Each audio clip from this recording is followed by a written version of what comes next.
ನಮಸ್ಕಾರ ವೀಕ್ಷಕರೇ, ಶ್ರೀಗರಿ ವಾರ್ತೆಗರಿಗೆ ಸ್ವಾಗತ. ನಾನು ನಿಮ್ಮ ಗ್ರಹೇಶ್ವರ ಗಾರ್ಡಿಗೇಂದ್ರ. ಈ ಕಾರ್ಯಕ್ರಮ ಮೊನ್ನೆ ದಿವಸ ನನಗೆ ಆರೋಗ್ಯ ಇದ್ದೀರ ಹಾಸ್ಪಿಟಲೈಸ್ ಆಗಿದೆ. ಕುಮಾರಸ್ವಾಮಿ ಸಾಹೇಬರು ದೂರವಾಣಿ ಮುಖೇನ ಮಾತನಾಡಿ 9ನೇ ತಾರೀಕು ಬೆಂಗಳೂರಿಂದ ಮೈಸೂರವರೆಗೂ ಕೂಡ ಒಂದು ಸಾರಿ ನಿಮ್ಮ ಏನು ಟ್ರೈಲಿಂಗ್ ವಿಂಡೋ ಟ್ರೈಲಿಂಗ್ ಗಾಯಕಲ್ಲಿದೆ ಅದು ಹೋಗೋಣ ಅನ್ನೋ ಮಾತನ್ನು ಹೇಳಿದ್ರು. 3-4 ಬಾರಿ ನನಗೆ ಪತ್ರವನ್ನು ಕೂಡ ಬರೆದಿದ್ರು. ಇದೊಂದು ವಿನೂತನ ಕಾರ್ಯಕ್ರಮ. ಸ್ನೇಹಜೀವಿ ರೈಲ್ವೆ ಸ್ನೇಹಕ್ಕೆ ಸಾರ್ವಜನಿಕರಿಗೆ ಒಂದು ದಿಕ್ಸೂಚಿಯನ್ನು ಕೊಡುವಾಗ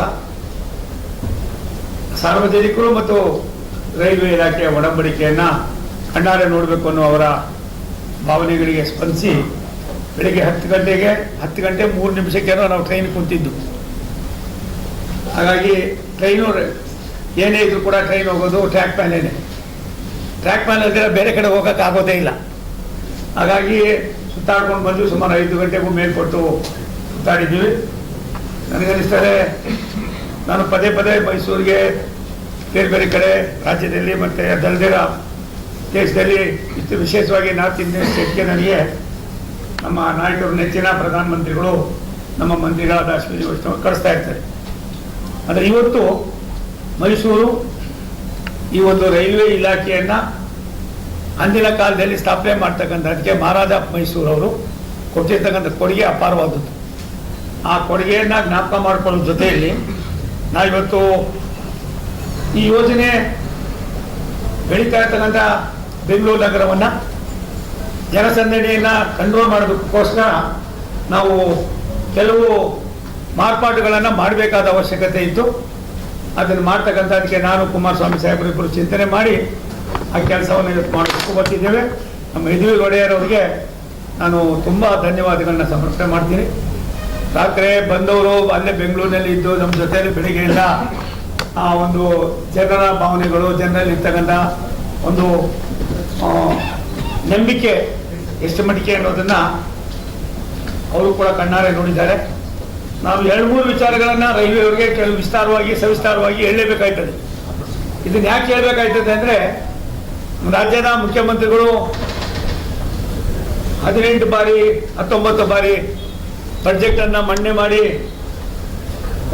ಏನಿಲ್ಲದ ಕಾರ್ಯಕ್ರಮಗಳನ್ನು ಮಾಡಿದ್ದೀನಿ, ರಾಜ್ಯವನ್ನು ಒಂದು ರೀತಿ ಅಭಿವೃದ್ಧಿಯತ್ತ ಕೊಂಡೊಯ್ತೀನಿ ಅಂತ ಹೇಳ್ತಕ್ಕಂಥ ಮುಖ್ಯಮಂತ್ರಿಗಳಾದ ಸನ್ಮಾನ್ಯ ಸಿದ್ದರಾಮಯ್ಯನವರು ಸೋಮಣ್ಣನ ಕೆಲಸನೇ ಇಲ್ಲ, ಅವನು ಸುಮ್ಮನೆ ಕಾಲ ಕಳೀತಾನೆ ಅಂತ ಹೇಳಿದರು. ನಾನು ಈಗಾಗಲೇ ಅದಕ್ಕೆ ಯಾವ್ಯಾವ ರೀತಿ ಮಾಹಿತಿ ಬೇಕೋ ಎಲ್ಲವನ್ನು ಕೊಟ್ಟಿದ್ದೇನೆ. ನಾನು ಅನಿರೀಕ್ಷಿತವಾಗಿ ಲೋಕಸಭೆಗೆ ನಾನು ಕುಮಾರಸ್ವಾಮಿ ಸಾಹೇಬರು 3 ಜನನೂ ಹಂಗೆ ಇದ್ದೀವಿ, ಅನಿರೀಕ್ಷಿತವಾಗಿ ಬಂದವರು. ಆದರೆ ಜನರ ಒಡನಾಟ, ಜನರಲ್ಲಿರ್ತಕ್ಕಂಥ ಪ್ರೀತಿ, ಜನರ ನಂಬಿಕೆ, ಅವರ ಋಣವನ್ನು ತೀರಿಸ್ತಕ್ಕಂಥದ್ದು ಹೇಗೆ ಅನ್ನೋದನ್ನು ನಾನಿವತ್ತು ತುಂಬ ಕಣ್ಣಾರ ನೋಡಿದೆ ಅಂತ ಅವನು. ಇವತ್ತಿನ ಈ ಒಂದು ಬೆಂಗಳೂರಿನಿಂದ ಮೈಸೂರವರೆಗೂ ಬಂದಂಥ ಈ ವಿಚಾರದಲ್ಲಿ ನಾವು ರೈಲ್ವೆ ಇಲಾಖೆ ನನಗನ್ನಿಸ್ತದೆ ತುಂಬ ಗುರುತರ ಜವಾಬ್ದಾರಿಯನ್ನು ನಿರ್ವಹಣೆ ಮಾಡ್ತಕ್ಕಂಥದ್ರಲ್ಲಿ ನಾವು ಸಾಕಷ್ಟು ಹೆಜ್ಜೆಗಳನ್ನು ಇಡ್ತಾ ಇದ್ದೀವಿ. ಮೊದಲು ರೈಲ್ವೆ ಇದ್ದಿದ್ದು ನಮಗೆ 300-400 ಕೋಟಿ ರೂಪಾಯಿ ಕೊಟ್ಟರೆ ಭಾರಿ ದೊಡ್ಡದಾಗೋದು.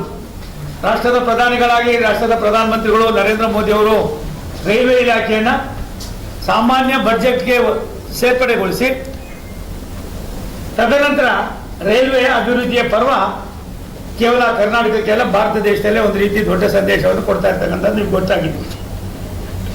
ಇವತ್ತು ನಾವು ಒಂದು ವರ್ಷಕ್ಕೆ ಮೇಂಟೆನೆನ್ಸ್ಗೆ ಅಂದರೆ 7,748 ಕೋಟಿ ರೂಪಾಯಿ ಕೊಡ್ತಾ ಇದ್ದೀವಿ. ನಾನು ತಮ್ಮ ಗಮನಕ್ಕೆ ತರೋದಿಷ್ಟೇ, ನಾವು ಇಡೀ ರಾಷ್ಟ್ರದಲ್ಲಿ ಪ್ರತಿ ವರ್ಷವೂ ಕೂಡ ಹೋದ ವರ್ಷ 2,67,000 ಕೋಟಿ, ಈ ಸಾರಿ 2,93,000 ಕೋಟಿ ರೂಪಾಯಿ ರೈಲ್ವೆಗೋಸ್ಕರವಾಗಿ ರಾಷ್ಟ್ರದ ಪ್ರಧಾನಿಗಳು ಇಟ್ಟಿರ್ತಕ್ಕಂಥದ್ದು. ಈ ದುಡ್ಡಿನಲ್ಲಿ ಕರ್ನಾಟಕದಲ್ಲಿ 52,950 ಕೋಟಿ ರೂಪಾಯಿ ವಿವಿಧ ಹಂತದ ಕಾಮಗಾರಿಗಳು ಈಗಾಗಲೇ ನಡೀತಾ ಇದೆ. ಅದೆಲ್ಲವನ್ನು ಕೂಡ ನಿಮಗೆ ಮಾಹಿತಿಯನ್ನು ಕೇಳಿದ್ರೆ ಕೊಡ್ತೀನಿ. ಸುಮಾರು 3,840 ಕಿಲೋಮೀಟರ್ ಉದ್ದದ 31 ಹೊಸ ರೈಲ್ವೆ ಯೋಜನೆಗಳು ಅನುಷ್ಠಾನದ ಹಂತದಲ್ಲಿ ನಡೀತಾ ಇದೆ. ನನಗನ್ನಿಸ್ತದೆ ಇವೆಲ್ಲವೂ ಕೂಡ ಇನ್ನೊಂದು ಸ್ವಲ್ಪ ದಿವಸದಲ್ಲೇ ಮುಗಿಸ್ತಕ್ಕಂಥದಕ್ಕೆ ನಾವು ಕಾರ್ಯೋನ್ಮುಖರಾಗಿದ್ದೀವಿ. ಅದಲ್ದಿರ ಏನು 2014ರಿಂದ 2015ರವರೆಗೆ ಸುಮಾರು 1750 ಕಿಲೋಮೀಟರ್ ಹೊಸ ರೈಲು ಹಳ್ಳಿಗಳನ್ನು ನಿರ್ಮಿಸಿ ಸಾರ್ವಜನಿಕರಿಗೆ ನಾವು ಸಮರ್ಪಣೆ ಮಾಡಿರ್ತಕ್ಕಂಥ ಉದಾಹರಣೆಯು ಕೂಡ ಇದೆ. ನಾನು ತಮ್ಮಲ್ಲಿ ಮನವಿ ಮಾಡೋದಿಷ್ಟೇ, 3742 ಕಿಲೋ ರೂಟ್ಗಳು 97% 100ಕ್ಕೆ ವಿದ್ಯುತ್ಕರಣ ಆಗಿದೆ. ಇನ್ನು ಕೇವಲ 3% ಇದೆ. ಈ ಮಧ್ಯದಲ್ಲಿ ಹಾಸನ, ಸಕಲೇಶ್ಪುರ, ಕುಕ್ಕೆ ಸುಬ್ರಹ್ಮಣ್ಯ ಮತ್ತು ಮಂಗಳೂರು ಇದ್ದಂಥ 55 ಕಿಲೋಮೀಟರ್ ಸಕಲೇಶ್ಪುರದಿಂದ ಕುಕ್ಕೆಗಿದ್ದಂಥ 55 ಕಿಲೋಮೀಟರ್ ಎಲೆಕ್ಟ್ರಿಫಿಕೇಶನ್ ಆಗದಿರ 50-60 ವರ್ಷದಿಂದ ಆಗೇ ಇತ್ತು. ಆ ಟನಲ್ ಹೆಂಗಿದೆ ಅಂತ ಯಾರು ನೋಡಿರಲಿಲ್ಲ. ನಾನು ಅದಕ್ಕೆ ಮೊನ್ನೆ ಹೇಳಿದ್ದು ಸಿದ್ದರಾಮಯ್ಯನವ್ರಿಗೆ, ಒಂದು ಸಾರಿ ಬಾರಪ್ಪ ನಾನು ಕಚೇರಿಗೆ ಒಂದು ಅರ್ಧ ಗಂಟೆ ಇದ್ರೆ ಸಾಕು, ನಾನು ನಿನ್ನ ಜೊತೆಯಲ್ಲಿ 2 ಗಂಟೆ ಬೇಕಾದ್ರೆ ಇರ್ತೀನಿ, 3 ಗಂಟೆ ಇಲ್ಲಿ ದಿನವೆಲ್ಲ ಕಾಲ ಕಳಿತೀನಿ ಅಂತ ಹೇಳಿದೆ. ಅದೊಂದು ನಾವು ಹೋಗೋದು ನೋಡಿ, 55 ಕಿಲೋಮೀಟ್ರು ಯಾವುದೇ ಕಾರಣಕ್ಕೆ ಇದನ್ನು ಎಲೆಕ್ಟ್ರಿಫಿಕೇಶನ್ ಮಾಡೋಕ್ಕಾಗೋದಿಲ್ಲ ಅಂತ ಅನೇಕ ಇದಾಗಿದ್ರು. ಆದರೆ ನಮ್ಮ ಅಧಿಕಾರಿಗಳು ಇಲ್ಲೇ ಇದ್ದಾರೆ. ನಮ್ಮ DRM ಅವರು, ನಮ್ಮ ಬೆಂಗಳೂರಿನ DRM ಅವರು ಇಲ್ಲೇ ಇದ್ದಾರೆ. ನಮ್ಮ ಇಡೀ ಅಧಿಕಾರಿಗಳೆಲ್ಲರೂ ಇಲ್ಲೇ ಇದ್ದಾರೆ. ಇವರೆಲ್ಲರೂ ಸೇರಿ ಒಂದು ದೊಡ್ಡ ಚಾಲೆಂಜ್ ಅಂತ ತೆಗೆದುಕೊಂಡು 55 ಕಿಲೋಮೀಟರ್ನ ಮಾಡಿ ಮಂಗಳೂರಿಗೂ ಕೂಡ ಒಂದೇ ಭಾರತ್ ಟ್ರೈನನ್ನು ಬಿಡುಗಡೆ ಮಾಡ್ತಕ್ಕಂಥದಕ್ಕೆ ರಾಷ್ಟ್ರದ ಪ್ರಧಾನಿಗಳ ಮನಸ್ಸನ್ನು ಗೆಲ್ತಕ್ಕಂಥ ಕೆಲಸವನ್ನ ಭಾರತ ಸರ್ಕಾರದಲ್ಲಿ ಕರ್ನಾಟಕದ ನಾವೆಲ್ಲರೂ ಕೂಡ ಅದರೊಳಗೆ ಕುಮಾರಸ್ವಾಮಿ ಸಾಹೇಬರು ಇರ್ಬೋದು, ನಾವಿರ್ಬೋದು, ಎಲ್ಲರೂ ಕೂಡ ಯಶಸ್ಸನ್ನು ಕಾಣ್ತಕ್ಕಂಥ ದಿನಗಳನ್ನು ಕಾಣ್ತಾ ಇದ್ದೀವಿ. ಅದಲ್ದಿರ ನಾವು ಬಂದ ಮೇಲೆ ಇಲ್ಲಿವರೆಗೂ ಕೂಡ ಕರ್ನಾಟಕದಲ್ಲಿ ಇದ್ದಿದ್ದು 120-130 ಫ್ಲೈಓವರ್ಗಳು, ಮೇಲ್ ಸೇತುವೆಗಳು, ಕೆಳ ಸೇತುವೆಗಳಾಗಿದ್ದು. ಕೇವಲ 2014ರಿಂದ ಇಲ್ಲಿವರೆಗೂ 707 ಮೇಲು ಸೇತುವೆ, ಕೆಳ ಸೇತುವೆಗಳನ್ನು ಮಾಡಿದ್ದೀವಿ ಮಹಾರಾಜರೇ. ಅದಲ್ದಿರ ಇನ್ನು 2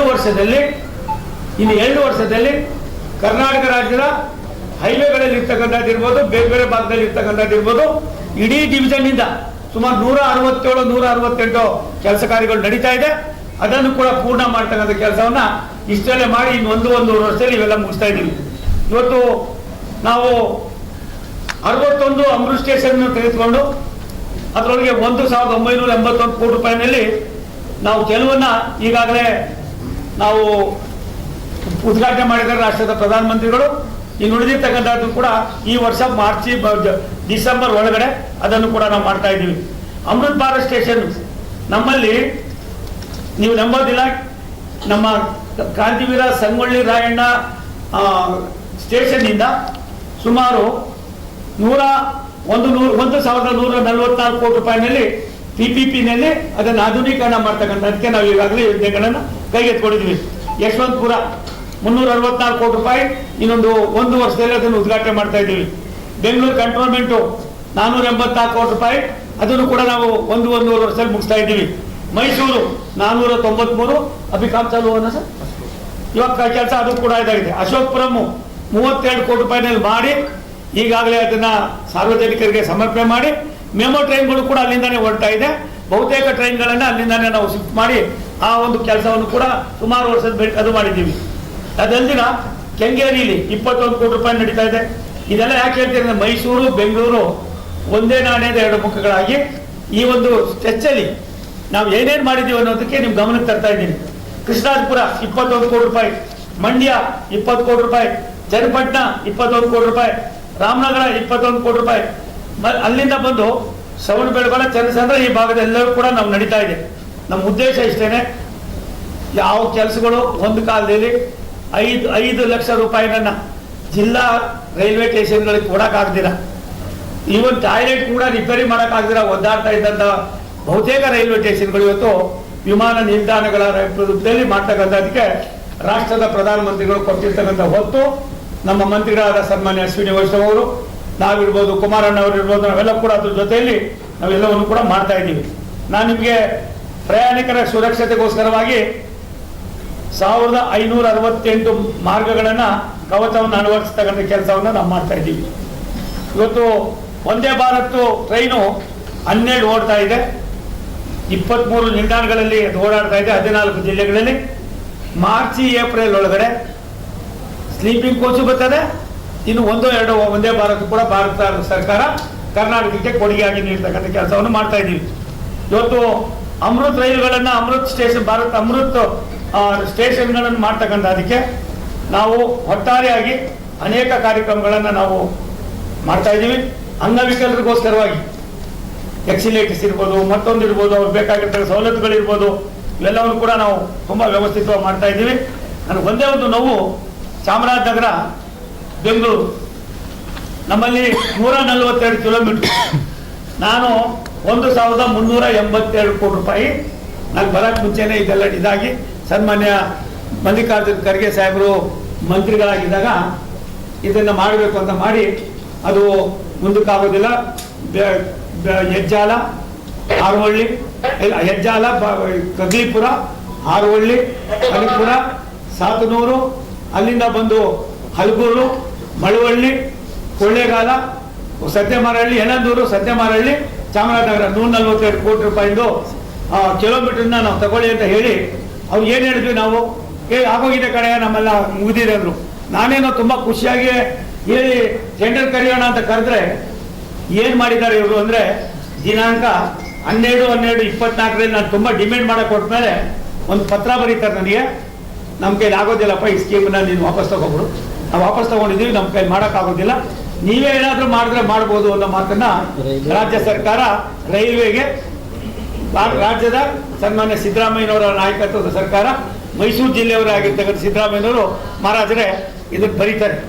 ಇದ್ರ ಜೊತೆಗೆ ನಾವು ಮೈಸೂರು, ಹುಣಸೂರು, ಪಿರಿಯಾಪಟ್ಟಣ ಮತ್ತೆ ಅದ್ಯಾವುದದು ಕುಶಾಲನಗರ, ಇದು ಕೂಡ ನಮ್ಮ ಕಾಲದಲ್ಲಿ ಆಗಿ ಸನ್ಮಾನ್ಯ ಹಿಂದೆ ಪ್ರತಾಪ್ ಸಿಂಹ ಅವರು MP ಗಳಾಗಿದ್ದಾಗ ಅದಕ್ಕೆಲ್ಲ ಓಡಾಟ ಮಾಡಿ ಏನೆಲ್ಲ ಮಾಡಿದ್ರು.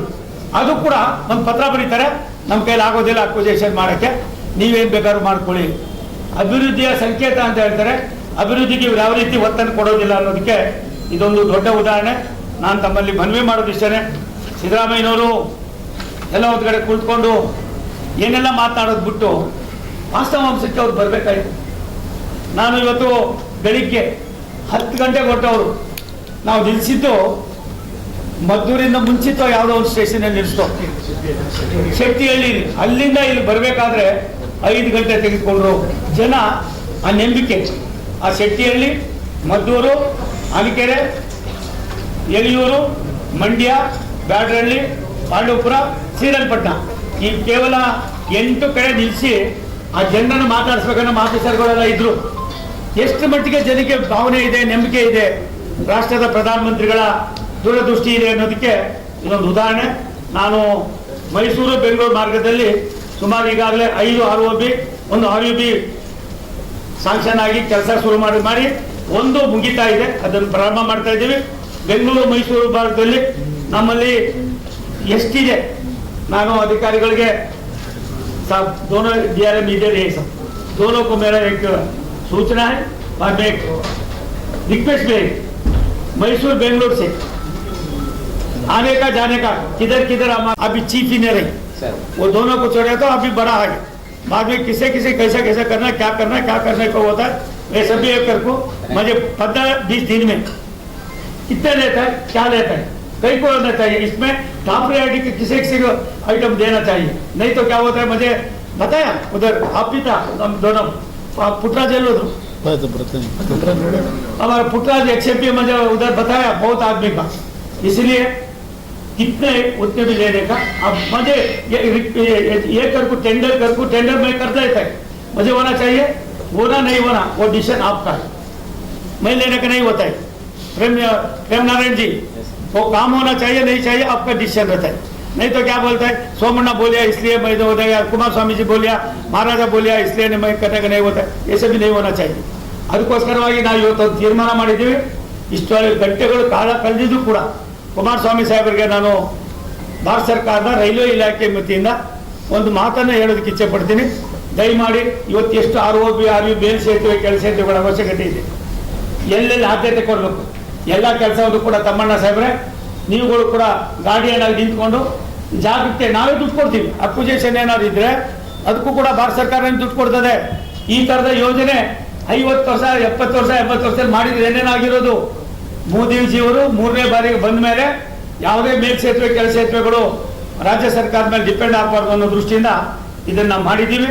ನನಗನ್ನಿಸ್ತದೆ ಈ ಥರದ ಕಾರ್ಯಕ್ರಮ ಅನ್ನೋದಕ್ಕಿಂತ ಹೆಚ್ಚಾಗಿ ಕರ್ನಾಟಕ ರಾಜ್ಯದಲ್ಲಿ 57,000 ಕೋಟಿ ರೂಪಾಯಿಗಳು ಕೆಲಸಗಳು ನಡೀತಾ ಇರೋದ್ರ ಜೊತೆಯಲ್ಲಿ ನಾವು ಸುಮಾರು ನಾನು ಬಂದಮೇಲೆ ಸುಮಾರು 3270 ಎಕರೆ ಜಾಗ ಅಕ್ವಿಜೇಷನ್ ಆಗಿದೆ. ಇಂದು ಕೂಡ ಸಾವಿರಾರು ಎಕರೆ ಅಕ್ವಿಜೇಷನ್ ಆಗಬೇಕಾಗಿದೆ. ಇವ್ರಿಗೆ ಏನಾಗಿದೆ ನಮ್ಗೆ ದುರಂತ, ರಾಯದುರ್ಗ, ತುಮಕೂರು, ದಾವಣಗೆರೆ, ಮೈಸೂರು, ಯಾವುದದು ಕುಶಾಲನಗರ, ಬೆಂಗಳೂರು, ಯಾವುದು ಚಾಮರಾಜನಗರ, ಈ ಥರದ ಅನೇಕ ಯೋಜನೆಗಳನ್ನು ರಾಜ್ಯ ಸರ್ಕಾರ ಯಾತಕ್ಕೋಸ್ಕರವಾಗಿ ನಿಲ್ಲಿಸ್ತಾ ಇದೆಯೋ ನನಗೆ ಗೊತ್ತಿಲ್ಲ. ಇವತ್ತು ಅದಕ್ಕೆ ರಾಯಚೂರು, ಚಿಕ್ಕಮಗಳೂರು, ಬೇಲೂರು, ಬಾಗಲಕೋಟೆ, ಕುರ್ಚಿ, ಶಿವಮೊಗ್ಗ, ಶಿಕಾರಿಪುರ, ರಾಣಿಬೆನ್ನೂರು, ಬೆಳಗಾವಿ, ಧಾರವಾಡ, ಹಾಸನ, ಬೇಲೂರು, ಹೀಗೆ ತುಂಬ ಎಷ್ಟು ಮಟ್ಟಿಗೆ ಅಂತ ಅಂದರೆ ನಾವು ಹೇಳಕ್ಕೆ ಸಾಧ್ಯ ಇಲ್ಲ. ಒಂದು ತಮ್ಮಲ್ಲಿ ವಿನಂತಿ ಮಾಡೋದು ಮಾಧ್ಯಮದ ಸಂಮಿತ್ರರಲ್ಲಿ, ಕುಮಾರಸ್ವಾಮಿಯವರು, ನಾನು, ಮಹಾರಾಜರು, ಅವ್ರ ಹೆಸರು ಹೇಳಕ್ಕೆ ನನಗೆ ಜಾಸ್ತಿ ಬರೋದಿಲ್ಲ, ಪಡಪಡ ಅಂತ ಅಂದ್ರು. ಮಹಾರಾಜ ಅಂದರೆ ಐ ಕ್ಲಾಸ್ ಅದು. ಹಾಗಾಗಿ ಒಟ್ಟಿಗೆ ಇವತ್ತು ಬಂದಿದ್ದು ಈ ಭಾಗದ ಜನರಲ್ಲಿ ಇರ್ತಕ್ಕಂಥ ಕೆಲವು ನೋವುಗಳನ್ನು ಹಂಚ್ಕೊಳ್ಳೋದ್ರ ಜೊತೆಯಲ್ಲಿ ಭಾರತ ಸರ್ಕಾರ, ಸನ್ಮಾನ್ಯ ಪ್ರಧಾನಮಂತ್ರಿ ನರೇಂದ್ರ ಮೋದಿಯವರು ಏನು ಕೊಡಲಿಲ್ಲ, ಇದೆಲ್ಲ ಯಾಕೆ ಕೊಟ್ಟಿದ್ದು? ಏನಾಗಿದೆ ನಿಮ್ಮಲ್ಲಿ? ಅದ್ಯಾವುದೋ ಬಡವರು ಒಂದಷ್ಟು ಸಣ್ಣ ಪುಟ್ಟ ಏನೋ ಒಂದಷ್ಟು ಭಾಗ್ಯಗಳು ಕೊಟ್ಟು ಅದ್ರ 100 ಪಟ್ಟು, 200 ಪಟ್ಟು, 500 ಪಟ್ಟು ಜಾಸ್ತಿ ಮಾಡಿಕೊಂಡು ಬಾಕಿದೆಲ್ಲ ಎಲ್ಲಿ ಹೋಗ್ತಾ ಇದೆ? ನಿಮ್ಮ ಅಡ್ಮಿನಿಸ್ಟ್ರೇಷನ್ ಯಾವ ಮೂಟೆಗೆ ಹೋಗ್ತಾ ಇದೆ? ಅದ್ರ ಬಗ್ಗೆ ನೀವು ಚಿಂತನೆ ಮಾಡ್ತೀರಾ? ನಮ್ಮ ಬಗ್ಗೆ ಮಾತಾಡೋದಕ್ಕೆ ಹೋಗ್ತೀರಿ. ದಯವಿಟ್ಟು ಅದು ಮಾಡೋದು ಬೇಡ. ನಾನು ಇವತ್ತು ನಂಜನಗೂಡಿನಲ್ಲಿ 49 ಕೋಟಿ ರೂಪಾಯಿಂದು 1 ಎಕರೆ ನಮಗೆ 3 ಗುಂಟೆ ಜಾಗ ಬೇಕು. 1 ಎಕರೆ 3 ಗುಂಟೆ ಹೋನ ಚಾಹಿಯೆ. ನಾವು ಇದ್ರ ಜೊತೆಯಲ್ಲಿ ಯಾವ್ಯಾವುದು ಹಳೆಯ ಕೇಸ್ಗಳಿದ್ದೋ, ಹಳೆಯ ಪ್ರಾಜೆಕ್ಟ್ಗಳಿದ್ದೋ, ಕುಮಾರಣ್ಣವರೇ, ಯಾವುದೂ ನಾವು ನಿಲ್ಲಿಸಿಲ್ಲ.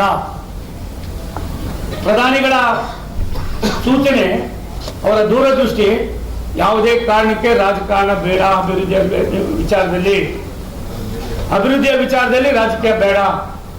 ನಾನು ಗತಿಶಕ್ತಿಯವರು ನಮ್ಮೆಲ್ಲಿದ್ದಾರೆ, ಎಲ್ಲಿ ಅವರ अभी चीफ मिनिस्टर किधर थे? उस वक्त क्या उसका नाम किधर चलेगा वही? अभी रोजा भी नहीं ना, आराम से इधर आना ना. ಅದಕ್ಕೆ ನಾನು ತಮ್ಮಲ್ಲಿ ವಿನಂತಿ ಮಾಡ್ತೀನಿ, ಕುಮಾರಸ್ವಾಮಿ ಅವರ ನನಗೂ ಎಲ್ಲ ಒಂದು ಕಡೆ ಇಷ್ಟೊಂದು ಜನ ಭಾರತ ಸರ್ಕಾರವನ್ನ, ರಾಷ್ಟ್ರದ ಪ್ರಧಾನಮಂತ್ರಿ ನರೇಂದ್ರ ಮೋದಿಯವರ ದೂರದೃಷ್ಟಿಯನ್ನ ಕರ್ನಾಟಕ ರಾಜ್ಯದಲ್ಲಿ ಹಳ್ಳಿಗಾಡಿನ ಜನ ಒಂದು ರೀತಿ ತಂಡೋಪತಂಡವಾಗಿ ಬರ್ತಾ ಇದ್ದು ನೋಡಿದ್ರೆ ನನಗನ್ನಿಸ್ತದೆ ಭವಿಷ್ಯ ಭಾರತದಲ್ಲಿ ಕರ್ನಾಟಕವು ಕೂಡ ಅಭಿವೃದ್ಧಿ ಅಂತ ಹೋಗ್ತದೆ ಅನ್ನೋದಕ್ಕೆ ಆ ಜನರ ಇವತ್ತು ಮಾರ್ಗದರ್ಶನ, ಅವರ ಒಂದು ರೀತಿಯ ದುಗುಡ, ಸಂತೋಷ, ಇದಕ್ಕೆ ಇವತ್ತು ಕಾರಣ ಸನ್ಮಾನ್ಯ ನಮ್ಮ ಮಂತ್ರಿಗಳು ಮತ್ತೆ ರಾಜ್ಯದ ಮಾಜಿ ಮುಖ್ಯಮಂತ್ರಿಗಳಾದ ಕುಮಾರಸ್ವಾಮಿ ಅವರು. ನಾನು ನಮ್ಮ ಇಲಾಖೆ ವತಿಯಿಂದ ಅವ್ರಿಗೆ ಅಭಿನಂದನೆ ಸಲ್ಲಿಸ್ತೀನಿ. ನೀವಾದ್ಮೇಲೆ ಒಂದು ಅರ್ಧ ಗಂಟೆ ನಾವು ಅಧಿಕಾರಿಗಳ ಜೊತೆಯಲ್ಲಿ ಮೀಟಿಂಗ್ ಮಾಡಿ, ನಾನು ಪತ್ರಿಕೆಯವ್ರಿಗೆ ಸ್ವಲ್ಪ ಕಸಿಬಿಸಿ ಆಯಿತು, ಇಲ್ಲಿ ಬಂದಾಗೆಲ್ಲ ಕಸಿಬಿಸಿನ ಆಯ್ತದೆ, ಅದು ಯಾಕೆ ಏನೋ ಗೊತ್ತಿಲ್ಲ ಕಣ್ರಪ್ಪ, ನಿಮಗೆಲ್ಲ ಒಂದ್ಸರಿ ಡೈ ಹೊಡಿತೀನಿ, ದಯವಿಟ್ಟು ಯಾರು ಅನ್ಯತಾ ಭಾವಿಸ್ಕೊಳ್ಬೇಡಿ. ನಮಗೆ ಒಂದು ಆಸೆ ಇದೆ, ರಾಜ್ಯ ಅಭಿವೃದ್ಧಿ ಆಗುವಾಗ ಮೈಸೂರು ಅಭಿವೃದ್ಧಿ ಆಗಬೇಕು. ಬೆಂಗಳೂರಿನ ಜನಸಂದಣಿಯನ್ನ, ಬೆಂಗಳೂರಿನ ಒತ್ತಡವನ್ನ ಕಡಿಮೆ ಮಾಡ್ತಕ್ಕಂಥದಕ್ಕೆ ಯಾವುದಾದ್ರೂ ಒಂದು ನಗರ ಇದೆ, ಅದು ಮೊದಲನೇದು ಮೈಸೂರು. ಅದನ್ನು ಹೊರತುಪಡಿಸಿದ್ರೆ ತುಮಕೂರನ್ನು ಕೂಡ ಅದೇ ರೀತಿ ತೆಗೆದುಕೊಂಡು ಹೋಗತಕ್ಕಂಥ ಕೆಲಸವನ್ನ ನಾವು ಮಾಡ್ತಾ ಇದ್ದೀವಿ.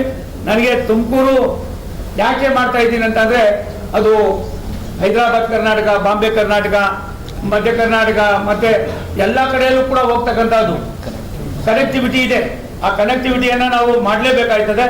ನಾನಿವತ್ತು ಮಾಧ್ಯಮದ ಮಿತ್ರರಿಗೆ ವಿನಂತಿ ಮಾಡ್ತೀನಿ, ಸಿದ್ದರಾಮಯ್ಯನವರು ಮಾತಾಡ್ತಾರೆ, ಸೋಮಣ್ಣ ಅಂತಾರೆ, ಅದೆಲ್ಲ ಏರ್ಪೋರ್ಟಲ್ಲಿ ನಿಂತ್ಕೊಂಡು ಅವ್ನಿಗೇನು ಫೈಲೇ ಬರೋಲ್ಲ ರೀ, ನಿಜ, ನಮ್ಗೆ ಯಾವುದು ಫೈಲ್ ಬರೋಲ್ಲ, ಎಲ್ಲ ನಿಮ್ಮ ಮನೆಗೆ ಬರ್ತಾವ, ನೀವೇ ದೇವ್ರ? ಭಾರತ ಸರ್ಕಾರ ಇಲ್ಲಿ ಕುಳಿತಿದ್ದಾರೆ ಅಧಿಕಾರಿಗಳು ಯಾರಿದ್ದಾರೆ, ನಮ್ಮ ಅಧಿಕಾರಿಗಳು 500 ಕೋಟಿ ರೂಪಾಯಿವರೆಗೂ ಕೂಡ ಅವರೇ ಕೆಲಸ ಮಾಡಬೇಕು. ನಮ್ಗೆ ಯಾವುದು ಟೆಂಡರ್ ಬರೋದಿಲ್ಲ, ನಮ್ಗೆ ಬೇಕಾದವ್ರು ಕೊಡೋದಕ್ಕೆ ಪರ್ಸೆಂಟೇಜ್ ಫಿಕ್ಸ್ ಮಾಡೋ ಪರಿಸ್ಥಿತಿ ಇಲ್ಲ. ನಮ್ಮಲ್ಲಿ ಅಧಿಕಾರಿಗಳು ಕಾರ್ಯವೈಖರಿ ಅವರೇ ಟೆಂಡರ್ ಮಾಡಬೇಕು, ಅವರೇ ಕೊಡಬೇಕು, ಅವರೇ ಏಜೆನ್ಸಿ ಮಾಡಬೇಕು. ಅದಲ್ದಿರ ರಾಜ್ಯ ಸರ್ಕಾರದ ಇತಿಮಿತಿ, ಭಾರತ ಸರ್ಕಾರದ ಇತಿಮಿತಿ ಏನು? ಇವತ್ತು ಎಲ್ಲಿವರೆಗೂ ಕೂಡ ಒಬ್ಬ DRMಗೆ, ಒಬ್ಬ GMಗೆ, GM ಸಾಬ್ಕು ಕಿತ್ತನೆ 100 ಕೋರ್ಸ್ GM का पावर है सर, एडमिनिस्ट्रेटिव पावर. 100 ಕೋಟಿವರೆಗೂ ಒಬ್ಬ ಜನರಲ್ ಮ್ಯಾನೇಜರ್ಗೆ ಪವರ್ ಇದೆ. 500 ಕೋಟಿವರೆಗೂ ನಮ್ಮಲ್ಲಿ ಇರ್ತಕ್ಕಂಥ CRB ಅಂತಂದ್ರೆ ರೈಲ್ವೆ ಚೇರ್ಮನ್ ಇದ್ದಾರೆ, ಅವ್ರಿಗಿದೆ. ಅದನ್ನು ಹೊರತುಪಡಿಸಿದ್ರೆ ನಮ್ಮ ಮಂತ್ರಿಗಳಿದ್ದಾರೆ ಅಶ್ವಿನಿ ವೈಷ್ಣವ್ ಅವರು, ಅದನ್ನು ಬಿಟ್ಟರೆ ಕ್ಯಾಬಿನೆಟ್ ಇರ್ತದೆ. ನಮ್ಮಲ್ಲಿ ಬೆಂಗಳೂರು ಮತ್ತೆ ವೈಟ್ ಫೀಲ್ಡ್ಗೆ ಡಬಲಿಂಗ್ ಲೈನ್ ನಾವು ಬಂದ್ಮೇಲೆ ಮಾಡ್ತಾ ಇದ್ದೀವಿ. ಒಂದು ಸ್ವಲ್ಪ ನೋಡ್ಬೇಕು ನೀವು ಯಾವ ರೀತಿ ನಡೀತಾ ಇದೆ ಅಂತ. ನನ್ಗೆ ಇನ್ನೊಂದು ನೋವಾಗಿದ್ದು, ಬೆಂಗಳೂರಿನಿಂದ ನಿಮ್ಮ ಕೋಲಾರಕ್ಕೆ ಎಂತ ಸ್ವತಂತ್ರ ವೀರರು ಹೋರಾಟ ಮಾಡಿದಂಥವ್ರು ಇದ್ರು, ತಮ್ಮಣ್ಣವರೇ, ಇಲ್ಲಿವರೆಗೂ ಡೈರೆಕ್ಟ್ ಅವ್ರು ಟ್ರೈನ್ ಇರಲಿಲ್ಲ ಮಹಾರಾಜರೇ. ಇಲ್ಲಿವರೆಗೂ ಮೈಸೂರು ಬೆಂಗಳೂರಿಂದ ಡೈರೆಕ್ಟ್ ಆಗಿ ಕೋಲಾರಕ್ಕೆ ಹೋಗ್ತಕ್ಕಂಥ ಟ್ರೈನ್ ಇಲ್ಲ. ಆ ಟ್ರೈನ್ ಯಾವ್ದು ಇವಾಗ ಹೋಗ್ತಾ ಇರೋದು ತಮಿಳ್ನಾಡಿಗೆ ಹೋಗೋದಕ್ಕೆ. ಹಿಂದೆ ಮಹಾರಾಜ ಮೈಸೂರು ಮತ್ತೆ ಬ್ರಿಟಿಷ್ನವ್ರು ಹಾಕಿರ್ತಕ್ಕಂಥ ಲೈನಲ್ಲಿ ಇತ್ತು. ನಾನು ಅಲ್ಲಿ ನಮ್ಮ ಲೋಕಸಭಾ ಸದಸ್ಯ ಮಲ್ಲೇಶ್ ಬಾಬು ಜೊತೆ ಹೋದಾಗ ಅರಿವಾಗಿ ಇವತ್ತಾಗಲೇ DPR ಆಗ್ತಾ ಇದೆ. ಒಂದು ಹಂತಕ್ಕೂ ತಂದಿದ್ದು. ಇಲ್ಲೆಲ್ಲ ಇದ್ದಾರೆ ನಮ್ಮ ಸಾಹೇಬರು, ಇಲ್ಲೇ ಇದ್ದಾರೆ, ಇವರೇ ಬಸ್ ನಮ್ಮ ADRM. ನಮ್ಮ ಯಾಕೆ ಮಾಡಬೇಕು ಅಂದರೆ ಬೆಳೀತಾ ಇದ್ದಾರೆ ಬೆಂಗಳೂರು. ಇವತ್ತು ನಮ್ಮ ತುಮಕೂರಿಗೆ 4 ಪಥದ ಇದು ಮಾಡ್ತಾ ಇದ್ದೀವಿ, ನ್ಯಾಷನಲ್ ಹೈವೇ. ಅವತ್ತೇನಾರ ನ್ಯಾಷನಲ್ ಹೈವೇ ಆಗಲಿಲ್ಲ ಅಂದ್ರೆ ಇವತ್ತು ಏನಾಗ್ತಾ ಇತ್ತು ಅನ್ನೋದ್ರ ಬಗ್ಗೆ ಚಿಂತೆ ಮಾಡಬೇಕಾಗಿದೆ. ಅಭಿವೃದ್ಧಿಯನ್ನು ಮಾಡೋದು ಬಿಟ್ಟು ಬಾಕಿ ಎಲ್ಲ ಕೂಡ ಮಾಡ್ತಾ ಇದ್ದೀರಿ. ನನಗೆ ನೀವು ಕೊಟ್ಟಂತ ಮೊನ್ನೆ ಚುನಾವಣೆ ಕೊಟ್ಟಷ್ಟು ಆಸಕ್ತಿ ಒಂದು 2% ನೀವು ಈ ಭಾಗದ ಜನರಿಗೆ, ರಾಜ್ಯದ 7.5 ಕೋಟಿ ಕನ್ನಡಿಗರಿಗೆ ಕೊಟ್ಟಿದ್ರೆ ಅಲ್ಲೊಂದು ಕಡೆ ನೀವೇನ್ ಮಾಡಿದಿರಿ, ಕೆಲವು ತಪ್ಪುಗಳು ಅಧಿಕಾರ ಒಂಚೂರು ಪ್ರಾಯಶ್ಚಿತ ಆಗ್ತಾ ಇತ್ತು. ಮೈಸೂರು ಕೊಟ್ಟಿಲ್ಲ ಅನ್ನೋದು ಫ್ರಸ್ಟ್ರೇಟ್ ಆಗಿದ್ದಾರೆ ಅವರು. ಒಂದು ರೀತಿ ಫ್ರಸ್ಟ್ರೇಟ್ ಯಾವ ರೀತಿ ಆಗಿದ್ದಾರೆ ಅಂದ್ರೆ ಏನ್ ಹೇಳ್ಬೇಕು ಅದು ಹೇಳೋದಿಲ್ಲ. ಅಲ್ಲೆಲ್ಲ ಹೇಳ್ಕೊಟ್ಟು ಹೋಗ್ತಾರೆ. ಸೋಮಣ್ಣನೊಂದು ನನಗೆ ಯಾಕೆ ಫೈಲ್ ಬರಬೇಕು, ನನಗೆ ಫೈಲ್ ತರಿಸ್ಕೊಡೋದು ಗೊತ್ತು, ಕೆಲಸ ಮಾಡೋದು ಗೊತ್ತು, ಜನರನ್ನ ಯಾವ ರೀತಿ ತೆಗೆದುಕೊಂಡು ಹೋಗ್ಬೇಕು ಅನ್ನೋದು ಗೊತ್ತು. ಆದ್ರೆ ಒಂದು ಸತ್ಯ, ಪಾರದರ್ಶಕತೆ ಅಂತ ಏನಿದೆ, ಆ ಪಾರದರ್ಶಕತೆಯನ್ನ ಒಂದು ಸಣ್ಣವೂ ಕೂಡ ಅಪಚಾರ ಆಗದಾಗೆ ಯಾವ್ದಾದ್ರೂ ಒಂದು ಸರ್ಕಾರ ಒಂದೊಂದು ಪೈಸಾನು ಕೂಡ ಅಕೌಂಟಬಿಲಿಟಿ ಅಂತ ಮಾಡ್ತಾ ಇದೆ, ಅದು ರಾಷ್ಟ್ರದ ಪ್ರಧಾನಮಂತ್ರಿ ನರೇಂದ್ರ ಮೋದಿ ಅವರ ನಾಯಕತ್ವದ ಭಾರತೀಯ BJP ಮತ್ತು NDA ಸರ್ಕಾರ. ಆದ್ರಿಂದ ನಾನು ರಾಜ್ಯದ ಮುಖ್ಯಮಂತ್ರಿಗಳಿಗೆ ಆಗ್ರಹ ಮಾಡ್ತೀನಿ, ನೀವೇನು ಮಾಡಬೇಡಿ ಸ್ವಾಮಿ. ಅಟ್ಲೀಸ್ಟ್ ನಿಮ್ಮ ಜಿಲ್ಲೆ ಆ ಚಾಮರಾಜನಗರ, ಬೆಂಗಳೂರು ಮತ್ತೆ ಮೈಸೂರು ಮತ್ತೆ ಯಾವುದದು ಕುಶಾಲನಗರಕ್ಕೆ ಇವೆರಡು ಯೋಜನೆಯನ್ನ ನಾಳೆ ಕೊಡಿ. GOCO does not concur to the people of taking the proposal, taking up to the Bangalore, Satyamangala via Kanakapura, no in project ಹೆಜ್ಜಾಲ Chamarajanagar ನೀವು ಲೈನ್. ಇದನ್ನ ದಯವಿಟ್ಟು ಸ್ಥಗಿತ ಮಾಡಿ, ನಾವು ಮಾಡೋಕ್ಕಾಗೋದಿಲ್ಲ ಅನ್ನೋದನ್ನ ಬರ್ತಿದ್ದಾರೆ. ನಿಮಗೆ ರಿಲೀಸ್ ಮಾಡಿಲ್ಲ ಅದಕ್ಕೆ ಇದೇ ಕೊಡಪ್ಪ ಅಂತ ಜೆರಾಕ್ಸ್ ಮಾಡಿ ನಾನು ಕೊಟ್ಟರೆ ಸರ್, ಇದೇ ವಾಟ್ಸಪ್ಪಲ್ಲಿ ಕೊಡಿ, ವಾಟ್ಸಪ್ನಾಗ ಕಳ್ಸ. ಅದಕ್ಕೆ ನಾನು ನಿಮ್ಮಲ್ಲಿ ಮನವಿ ಮಾಡ್ತೀನಿ, ವಿನಂತಿ ಮಾಡ್ತೀನಿ, ನಮ್ಗೆ ಇನ್ನೇನು ಮಾಡಬೇಡಿ. ನೀವು ಅಕ್ವಿಜೇಷನ್ ನೀವೇನು ಹಿಂದೆ ಅಗ್ರಿಮೆಂಟ್ ಆಗಿದೆ ಅದರಂತೆ ನಡ್ಕೊಳ್ಳಿ. ಅದನ್ನ ಬಿಟ್ಟು ಬೇರೆದೆಲ್ಲ ನಾವೇ ಕೊಡ್ತಾ ಇದ್ದೀವಿ ಅಣ್ಣ. ಹಿಂದಿನ ಸರ್ಕಾರದಲ್ಲಿ SM ಕೃಷ್ಣ ಅವರಿದ್ದಾಗಲೇ ಲ್ಯಾಂಡು ಪ್ಲಸ್ 50% ಹಣನೂ ಕೊಡ್ತೀವಿ ಅಂತೇಳಿ ಒಪ್ಪಂದ ಮಾಡ್ಕೊಂಡವ್ರೆ ಯಾವುದೇ ರೈಲ್ವೆ ಪ್ರಾಜೆಕ್ಟಿಗೆ. ಇಲ್ಲಿ ನಮಗೆ ಸದ್ಯ ಕೋಆಪರೇಷನ್ ಕೊಡ್ರಪ್ಪ ಕೊಡಿ ಅಂದ್ರೂ ಕೊಡಕ್ಕೆ ತಯಾರಾಗಿಲ್ಲ. ಇದು ಪರಿಸ್ಥಿತಿ. ಇಲ್ಲ ನಾಗಣ್ಣ, ಏನಾಗಿದೆ ಅಕ್ವಿಜೇಷನ್ ಮಾಡೋದಿಲ್ಲ ಅವರ ಹತ್ರ ಅಂತ. ಅದು ಕಾನೂನು ಪ್ರಕಾರ ಕೆಲವು ಪ್ರಾಜೆಕ್ಟ್ಗೆ 100% ಲ್ಯಾಂಡ್ ಅನ್ನು ಅವರೇ ಕೊಡಬೇಕು. ಪ್ರಾಜೆಕ್ಟ್ ಅಲ್ಲೂ ಕೂಡ ಒಂದಷ್ಟು ಕೊಡೋದಿದೆ. 50% ಇದು ಕೊಡಬೇಕು, ಅದು ಕೊಡಬೇಕು. ಅದು ಕೇಳ್ತಾ ಇಲ್ಲ ನಾವು. ಅಕ್ವಿಜೇಷನ್ ಮಾಡಿ ಅಟ್ಲೀಸ್ಟ್ ಪ್ರೋಸೆಸ್ ಶುರು ಮಾಡಿ. ನೀವು 50% ಆಮೇಲೆ ನಿಧಾನಕ್ಕೆ ಮಾಡೋಣ, ಪ್ರಾಜೆಕ್ಟ್ ತಗೊಳ್ತೀವಿ ನಾವು ಅಂತಂದ್ರೆ ಅದಕ್ಕೂ ಕೂಡ ರೆಸ್ಪಾನ್ಸ್ ಇಲ್ಲ. ಈಗೋ ಪ್ರಾಬ್ಲಮ್ ಅನ್ನೋದಕ್ಕಿಂತ ಹೆಚ್ಚಾಗಿ ಅವು ಎಲ್ಲ ಒಂದ್ ಕಡೆ ನಮ್ಮನ್ನ ಅವ್ರಿಗೆ ಬೇರೆ ಗೊತ್ತಿಲ್ಲ. ಜನರು ಸುಳ್ಳು ಹೇಳೋದೇ ಅವರು ದೊಡ್ಡ ಆಸ್ತಿ ಮಾಡ್ಕೊಂಡಿದ್ದಾರೆ. ದುಡ್ಡಿದ್ರೆ ಯಾಕಪ್ಪ ಈ ಪರಿಸ್ಥಿತಿಗೆ ಬರ್ತಾಯಿತ್ತು? ನಮ್ಗೆ ಯಾಕೆ ಮಾಡ್ಬೇಕಾಗಿತ್ತು ಅವರು? ನಾನು ಭಾರತ ಸರ್ಕಾರದಲ್ಲಿ ನಾನು ಹೇಳಿದೆ, ನಮ್ಮಲ್ಲಿ ಕುಮಾರಸ್ವಾಮಿ ಇವತ್ತು ಇಂಡಸ್ಟ್ರೀಸ್ ಮಿನಿಸ್ಟರ್ ಆಗಿದ್ದಾರೆ, ಬಟ್ ಸ್ಟೀಲ್ ಮಂತ್ರಿಗಳಾಗಿದ್ದಾರೆ. 1,000 ಕೋಟಿ ರೂಪಾಯಿ ಕೆಲಸ ಮಾಡ್ಬೇಕಾದ್ರೆ 1,000 ಕೋಟಿ ರೂಪಾಯಿ ಸಂಪನ್ಮೂಲ ಇದ್ರೆ ಮಾತ್ರನೇ. ಅವ್ರ ಹತ್ರ 100 ರೂಪಾಯಿ ಇದ್ರೆ 10 ಲಕ್ಷ ಅಲ್ಲ, 100 ಕೋಟಿ 200 ಕೋಟಿ 300 ಕೋಟಿಗೆ ಹಾಕಿ ಎಲ್ಲರೂ ಕೂಡ ಎಲ್ಲ ಒಂದು ಕಡೆ ಸತ್ಯಾನಾಶ ಆಗೋ ಕೆಲಸ ಆಗಿದೆ. ಆದ್ರಿಂದ ಭಾರತ ಸರ್ಕಾರ ರೈಲ್ವೆ ಇಲಾಖೆ ನನಗೆ ತಿಳಿದ ಮಟ್ಟಿಗೆ ಕರ್ನಾಟಕ ರಾಜ್ಯದಲ್ಲಿ ಹೊಸ ಹೊಸ ಯೋಜನೆಗಳಿಗೆ ಆದ್ಯತೆ ಕೊಡ್ತಾ ಇದ್ದೀವಿ. ನಿಮ್ಗೆ ಗೊತ್ತಿರಲಿ, ಬೆಂಗಳೂರಿನಲ್ಲಿ ಯಲಹಂಕದ ಹತ್ರ 6,000 ಕೋಟಿ ರೂಪಾಯಿನಲ್ಲಿ ಮಂಜು ಅವ್ರ ಏನು ಮಾಡ್ತಾ ಇರೋದು ನಾವು ಇದ್ರೊಳಗೆ ಲಾಜಿಸ್ಟಿಕ್ ಪಾರ್ಕ್ ಅನ್ನೋದು ಇದ್ರೊಳಗೆ ಅದು ಯಾವ ರೀತಿ ಬರ್ತದೆ ಅಂದ್ರೆ ಅಮೆರಿಕ ಮತ್ತೆ ಚೈನಾ ಮತ್ತೆ ಬೇರೆ ಬೇರೆ ಜಪಾನಲ್ಲಿ ಇರ್ತಕ್ಕಂಥ ಒಂದು ಟೆಕ್ನಾಲಜಿಯನ್ನ ನಾವೇ ಸ್ವತಃ ರೂಢಿಸಿ ನಮ್ಮ ಅಧಿಕಾರಿಗಳು ಮಾಡಿ ಒಂದ್ರ ಮೇಲೆ ಒಂದು ಈ ತರ 3-4 ಅಂತಸ್ತಲ್ಲಿ ಟ್ರೈನ್ಗಳು ಹೋಗೋದು, ಅದು ರಿಪೇರಿ, ಮತ್ತೊಂದು ಕ್ಲೀನಿಂಗು. ನೀವು ಇನ್ನೊಂದು 1.5-2 ವರ್ಷದಲ್ಲಿ ಭಾರತ ಸರ್ಕಾರ ಬೇರೆ ಬೇರೆ ರಾಜ್ಯಗಳಲ್ಲಿ ಯಾವ ರೀತಿ ಈ ಒಂದು ಇದನ್ನು ಟೆಕ್ನಾಲಜಿಯನ್ನ ಇಂಪ್ರೂವ್ ಮಾಡಿ ಮಾಡ್ತಾ ಇದ್ದಾರೋ ಅದೇ ರೀತಿ ಬೆಂಗಳೂರಿನಲ್ಲೂ ಕೂಡ ಕರ್ನಾಟಕದಲ್ಲೂ ಕೂಡ ಮಾಡ್ತಕ್ಕಂಥ ಯೋಜನೆ ಮಾಡಿದ್ದೀವಿ. ಇವತ್ತಿನ ನಿಮ್ಮ ಮುಖ್ಯವಾದ ಯೋಜನೆ ಸನ್ಮಾನ್ಯ ಕುಮಾರಸ್ವಾಮಿ ಅವರ ಒಂದು ಚಿಂತನೆ ಏನಿತ್ತು, ಆ ಚಿಂತನೆಗೆ ರೈಲ್ವೆ ಇಲಾಖೆ ಅವ್ರ ಜೊತೆ ಕೈ ಜೋಡಿಸಿದ್ರಿಂದ ನಮಗೂ ಕೂಡ ಸಾಕಷ್ಟು ಅರ್ಥ ಮಾಡ್ಕೊಳ್ಳೋದಕ್ಕಾಯ್ತು.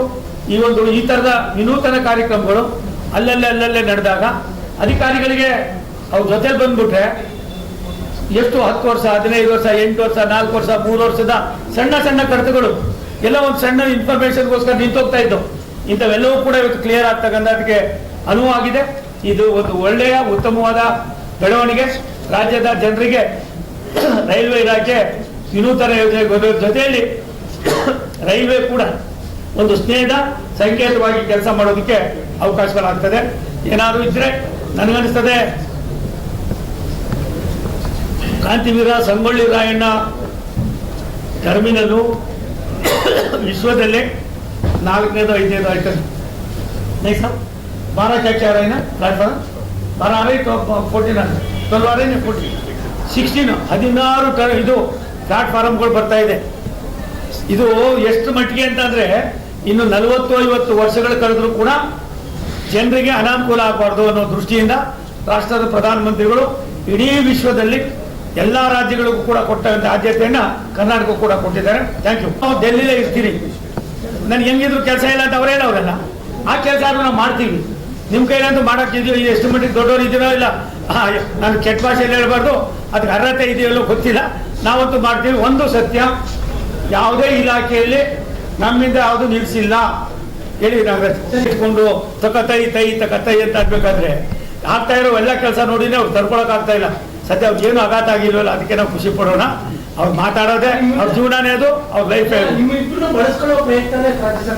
ಅವ್ರು ಮಾಡೋ ಪರಿಸ್ಥಿತಿಯಲ್ಲಿ ಇಲ್ಲ. ಅವ್ರ ಹತ್ರ ಏನಾಗಿದೆ, ಕ್ಯಾಬಿನೆಟ್ ಬೇರೆ ಬರುತ್ತೆ, ಡಬ್ಬ ಖಾಲಿಯಾಗಿದೆ, ಹಣ ಇಲ್ಲ, ಎಲ್ಲ ಒಂದು ಕಡೆ ಸುಳ್ಳು ಹೇಳ್ಬೇಕಾಗಿದೆ. ಆ ಸುಳ್ಳನ್ನೇ ಮನೆ ಮಾಡ್ಕೊಂಡಿದ್ದಾರೆ, ಅದಾಗ್ತಾ ಇಲ್ಲ. ಇನ್ಯಾರು ಹೇಳ್ಬೇಕು? ರಾಜ್ಯದ ಮುಖ್ಯಮಂತ್ರಿಗಳು ಯಾರ ಮೇಲೆ ಹಾಕ್ಬೇಕು? ಕುಮಾರಸ್ವಾಮಿ ಮೇಲೆ ಹಾಕ್ಬೇಕು, ಸೋಮಣ್ಣ. ಯಾಕಂದ್ರೆ ನಾವು ಗೊತ್ತಿದ್ದೇನಾ, ಎಲ್ಲ ಒಟ್ಟಿಗೆ ಇದ್ದಾರಲ್ಲ ಒಂದೇ ಗಡ್ಡಿಲಿ, ನಮ್ಮ ಗಡ್ಡಿಲೇ ಇದ್ದೋರ್ತಾನೆ ಅವರು. ಹಾಗಾಗಿ ಅವ್ರದ್ದು ಏನು ಎತ್ತ ಎಲ್ಲ ಮಾಹಿತಿ ಪೂರ್ತಿ ನಮ್ಮ ಹತ್ರ ಇರೋದ್ರಿಂದ ನಮಗೆ ಕೇಳ್ತಾರಲ್ಲ ತಮ್ಮಣ್ಣವ್ರೆ. ಹಾಗಾಗಿ ಅವ್ರಿಗೆ ಏನೇನು ಉಳಿದಿಲ್ಲಪ್ಪ. Thank you. ಹೋಗಿಗಳಲ್ಲಿ ಸಾಕಷ್ಟು ಜನ ಇದಾಗ್ತಾ ಇದೆ. ನಮ್ಮಲ್ಲಿ ಇವಾಗ 3 ಏನೋ ಮೆಮೊ ಟ್ರೈನ್ಗಳು ಓಡ್ತಾ ಇದೆ. ಐ ಥಿಂಕ್ ನಡೀತಾ ಇದೆ. ಇನ್ನೂ ಒಂದು 3 ಕೊಡ್ತಾ ಇದ್ದೀವಿ ನಾವು. ಮತ್ತೆ ಇನ್ನೊಂದು ಸಂತೋಷ ಸುದ್ದಿ, 110 ಕಿಲೋಮೀಟರ್ ಇತ್ತು ನಮ್ದು 1 ಗಂಟೆಗೆ ಸ್ಪೀಡು, ಅದನ್ನ 130ಕ್ಕೆ ಇನ್ಕ್ರೀಸ್ ಮಾಡಿದ್ದೀವಿ. ರೈಲ್ವೆ ಇಲಾಖೆಗೆ ನೀವೆಲ್ಲ ಜೋರಾಗಿ ಒಂದ್ಸರಿ ಚಪ್ಪಾಳೆ ತಟ್ಟು, ತಪ್ಪೇನಲ್ಲ. ಎಂತ ಒಳ್ಳೆ ಕಾರ್ಯಕ್ರಮ ಅಂದ್ರೆ 110ರಿಂದ 130 ಕಿಲೋಮೀಟರ್ 1 ಗಂಟೆಯಲ್ಲಿ ಮೈಸೂರಿಗೆ ಹೋಗ್ತೀರಿ. ಇವಾಗ ಈಗಾಗಲೇ ಕೆಲವು ಮಾಡಿದ್ದೀವಿ, ಟ್ರಯಲ್ ಬೇಸಿಸ್ ಶುರು ಆಗ್ತಾ ಇದೆ. ಅದಲ್ಲಿರ ನಾವು ರೇಕನ್ನ ಜಾಸ್ತಿ ಮಾಡಿ ಮೆಮೊ ಟ್ರೈನ್ಗಳನ್ನು ಜಾಸ್ತಿ ಮಾಡ್ತಾ ಇದ್ದೀವಿ. ಇಲ್ಲಿಂದ ನಾವು ಈ ಕೆಲಸ ಶುರು ಆಗೋದ್ರಿಂದ ಅಶೋಕಪುರಂ ಸ್ಟೇಷನ್ ಅನ್ನ ತುಂಬಾ ಜಾಸ್ತಿ ಉಪಯೋಗಿಸ್ಕೊಳ್ತೀವಿ. ನಾವು ಉಪಯೋಗಿಸ್ಕೊಳ್ತೀವಿ. ಅಪ್ಪ ದರ್ಪ ಬಿಟ್ಬಿಟ್ಟವ್ರೆ ಕಣ, ನಾನೇನಾರು ಮಾಡ್ಬೇಕು? ಒಂದು ನಿಮಿಷ ತಾಳಿ. ರೈಲ್ವೆ ಇಲಾಖೆಯವರು ಆ ಥರ ಏನು ಹೇಳಿಲ್ಲ. ಪ್ರತಾಪ್ ಸಿಂಹ ಸಾಹೇಬರು ಲೋಕಸಭಾ ಸದಸ್ಯರಾಗಿದ್ದಾಗ ಸರ್ವೆ ಮಾಡಿ ಫಸ್ಟ್ ಟೈಮ್ ಮಾಡಿದ್ರು. ಅದಾದ್ಮೇಲೆ ಮತ್ತೆ ಸರ್ವೆಗೆ ಹಾಕ್ಸಿದ್ರು. ಸರ್ವೆನಲ್ಲಿ ಬಂದಾದ್ಮೇಲೆ ರಾಜ್ಯ ಸರ್ಕಾರ ಕೂಡ ನಮ್ಮ ಸರ್ಕಾರ ಇದ್ದಾಗ ಪತ್ರ ಬರೆದ್ರು, ನಾವು ಅಕ್ವಿಜೇಷನ್ ಮಾಡ್ಕೊಡ್ತೀವಿ ಅಂತ. ಕರೆಕ್ಟ್. ಅದಾದ್ಮೇಲೆ ಈ ಸರ್ಕಾರ ಬಂದ್ಮೇಲೆ ಯಾವಾಗ ನಾವು ತಲೆತ್ತಿನ ಜಾಸ್ತಿ ಮಾಡಿದೆ, ಅವಾಗ ಏನ್ ಮಾಡಿದ್ರು, ನಮ್ಮ ಹತ್ರ ಫಂಡ್ ಇಲ್ಲ, ಅದನ್ನ ನಾವು ಇವಾಗ ಮಾಡಕ್ ಬರೋದಿಲ್ಲ ಪ್ರಾಜೆಕ್ಟ್ ಅಂದ್ರು. ಅದೇ ರೀತಿ ಚಾಮರಾಜನಗರದ್ದು ಕೂಡ S I prepare. Yeshwantpur Barmer ಇದೆ ಸರ್, ಅದು ಬ್ಯಾಂಗ್ಳೂರು ಮತ್ತು ಬಾರ್ಮೇರ್ ಮಧ್ಯದಲ್ಲಿದೆ ಸರ್.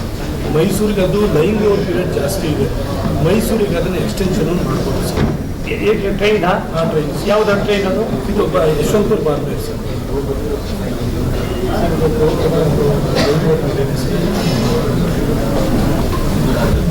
ಎಕ್ಸ್ಟೆನ್ಷನ್ ಅಷ್ಟೇ ಸರ್. ಮತ್ತು ಅಶೋಕಪುರಂ ಸ್ಟೇಷನಲ್ಲಿ ನಾವೇ ಡೆವಲಪ್ ಮಾಡಿ ಆಗೋಗಿದೆ ಸರ್. ಮುಗಿ ಸರ್ ಮಹಾರಾಜ್ರೆ ಇದಕ್ಕೊಂದು ಲೆಕ್ಕ ಹಾಕಿ. ನಾನು ಹಾಕಿದ್ದೀನಿ, ನಿಮ್ಗೆ ಹಾಕಿದ್ದೀನಿ, ಇವ್ರಿಗೂ ಹಾಕಿದ್ದೀನಿ, ಇಬ್ರಿಗೂ ಹಾಕಿದ್ದೀನಿ. ಅದೇ ಅಶೋಕಪುರಂ ರೈಲ್ವೆ ಸ್ಟೇಷನ್ ಒಂದು ಅಮೃತ್ ಸ್ಟೇಷನ್ ಅಂತ ಮಾಡಿದ್ರೆ ನಿಮಗೆ 30 ಕೋಟಿ ಎಕ್ಸ್ಟ್ರಾ ಸಿಗುತ್ತೆ ಸರ್. ಅದೇ ಒಂದು KMG यशवंतपुर अशोकपुरम स्टेशन का अमृत स्टेशन का कुछ जाके एक नाम बदले है तो क्या कि पैसा आता है करके बोलते हैं बहुत अभी करेंगे। इसमें क्या है बड़े दाम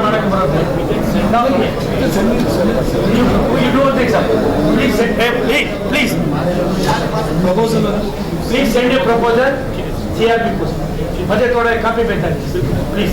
ಸಾಕಷ್ಟು ಪಾಸಿಟಿವ್ ಅವರಿಗೆ ಪ್ಲಾಟ್ಫಾರ್ಮ್ ಎಕ್ಸ್ಟೆನ್ಷನ್ ಅಲ್ಲಿ ಏನಾಗಿದೆ ನಮ್ಮಲ್ಲಿ ಇವತ್ತು 21, 23 ಬೋಗಿಗಳು ಹಾಕೋದ್ರಿಂದ ನಿಲ್ಸೋದಕ್ಕೆ ಇಳಿಯೋದಕ್ಕೆ ಅಷ್ಟೋದಕ್ಕೆ ಕಸ್ಟಮರ್ಗೆ ಪ್ಯಾಸೆಂಜರ್ ತೊಂದರೆ ಅಂದ್ಬಿಟ್ಟು ಎಲ್ಲೆಲ್ಲಿ ಸಾಧ್ಯ ನಾವೆಲ್ಲವೂ ಕೂಡ ನಾವು ಇದು ಮಾಡ್ತಾ ಇದೀವಿ, ಎಕ್ಸ್ಟೆನ್ಷನ್ ಮಾಡ್ತಾ ಇದೀವಿ. ಒಂದು ನಿಮಿಷ ತಾಳಪ್ಪ, ಮೈಸೂರಿನಲ್ಲಿರೋ ಗೂಡ್ಸು ಅದು ಇನ್ನೂ ದೊಡ್ಡದು ಮಾಡ್ತೀವಿ. ಮೈಸೂರು ರಾಜ್ಯದ ಮೊದಲನೇ ರಾಜಧಾನಿ ಆಗಿತ್ತು, ಅದು ಇವಾಗ ಕರ್ನಾಟಕಕ್ಕೆ. ಆದ್ರಿಂದ ಮೈಸೂರಿನಲ್ಲಿರೋ ಯಾವುದೇ ಒಂದು ಯೋಜನೆಗಳನ್ನ ಬೇರೆ ಕಡೆ ಶಿಫ್ಟ್ ಮಾಡೋದಿಲ್ಲ. ಅಲ್ಲೂ ಅವಶ್ಯಕತೆ ಇದೆ, ಅಲ್ಲೂ ಇನ್ನೊಂದು ಮಾಡ್ತೀವಿ, ಅಲ್ಲೂ ಅವಶ್ಯಕತೆ ಇನ್ನೊಂದು ಮಾಡ್ತೀವಿ, ತಲೆ ಕೆಡಿಸ್ಕೋಬೇಡಿ. ಕುಮಾರಸ್ವಾಮಿ ಅವರು ಮೈಸೂರಿನಲ್ಲಿ ಇರ್ತಕ್ಕಂಥದ್ದು ಯಾವುದೇ ಇದನ್ನು ನಾವು ಹಿಂದೆ ಬೇರೆ ಕಡೆ ಶಿಫ್ಟ್ ಮಾಡೋ ಪ್ರಶ್ನೆ ಇಲ್ಲ. What ever we have infrastructure issue we have implemented, we will not going to change it to some other place. ಮತ್ತೆ ಮುಂದಿನ ವಾರ್ತೆಗರಿಯಲ್ಲಿ ಭೇಟಿಯಾಗೋಣ. ಶ್ರೀಗರಿ ನಿಮ್ಮ ಮನದಾಳದ ಗರಿ. ನಮಸ್ಕಾರ.